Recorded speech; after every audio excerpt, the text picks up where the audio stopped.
Aston Villa have been very successful at times under Dean Smith ever since their return to the Premier League. However, ever since the departure of Jack Grealish, the team under Dean Smith has been unbelievably below average, even though they had a really good transfer window this summer. Currently, they sit in 16th place in the Premier League as they are allowing way too many goals with 20 goals allowed so far. They have been scoring quite a lot with 14 goals, however. Dean Smith would be sacked due to them losing 5 in a row, leading to the hiring of Rangers manager Steven Gerrard. Steven Gerrard, the Liverpool and Premier League legend in midfield, would retire from football in 2017 following his stint in America with LA Galaxy. Gerrard would quickly rejoin Liverpool as a coach in the system as he managed the Liverpool youth squad in the Liverpool under-18s, where he would show some promise in management. Rangers were struggling at the time back in 2018 as Celtic would continuously dominate Scottish football. However, Gerrard would bring real optimism and football knowledge to the squad, continuously improving them year after year until the 2020-21 season, where Rangers would end Celtic's streak and win their first league title in 10 years. Here at Rangers, he would be pretty successful, winning lots of league matches and even being above average in the Europa League. In his 192 total matches as manager at Rangers, he would get 2.19 points per match. This is what had Aston Villa interested in him, that he was successful in a very stressful job, where you must achieve success to have a long career there. Gerrard's tactics at Rangers were quite modern, as he liked his team to have possession, press high, and use their fullbacks in the attacking phase of the game. He typically deploys a 4-3-3 with his side, but sometimes he will switch to the 4-2-3-1 to help break down sides that sit deeper. In his typical 4-3-3, he does not typically deploy wingers or even inside forwards like Klopp's Liverpool. He normally uses 2 number 10s that are set up as wingers. They will both drop deep and inside to help link up play with the midfield and progress to play forward. This leaves loads of space on the wings for his 2 fullbacks to push high up the pitch and be involved with the attacking phase of the game. In the build-up phase of the game, Gerrard likes his teams to play from the back, as he needs his defensive players to be very comfortable in possession of the ball. They will look to take their time up the pitch, as they make smart, intelligent passes to their teammates that find space off the ball. The midfield, fullbacks, and 2 number 10s are very important here, as they look to constantly create passing options for each other. When they get into the opposition's half, Gerrard demands that his players have the ability to rotate positionally.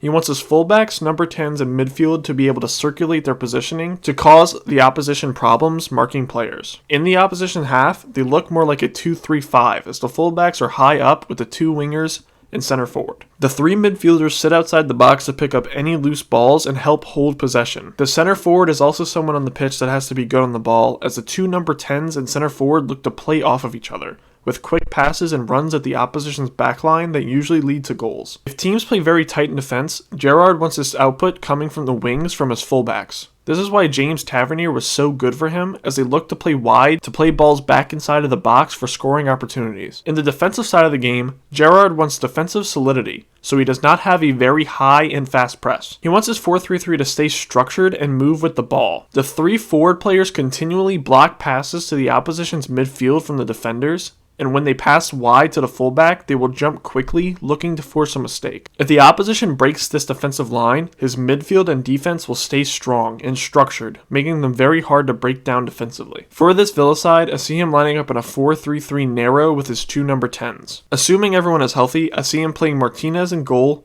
Target, Mings, Konsa, and Cash in defense, Luiz in the 6, McGinn and Sanson in the 8s, Buendia and Bailey in the 2 wide 10 positions, and Danny Ings up front. This January, however, I see him making 2 quality transfers that can help his current squad, which is Weston McKennie, the 23-year-old American center midfielder from Juventus, and Alexander Zinchenko, the 24-year-old Ukrainian left-back from Manchester City. For his side with new transfers, he will have Martinez in goal, Zinchenko, Konsa, Mings, and Cash in defense, Luiz in the 6, McKennie and McGinn in the 2 8s, Buendia and Bailey as wide 10s, and Ings up front. Zinchenko and Cash will be good attacking fullback options while being solid defensively. Luiz will be solid in possession and good off the ball, while McGinn and McKennie excel at finding space behind the opposition to be passing options. Emi Buendia and Leon Bailey are good enough to drop deep and inside to be passing options and set up teammates like Danny Ings. Danny Ings is very underrated on the ball and could set up his teammates while being an option in the box for his wide fullbacks. Overall, I think Steven Gerrard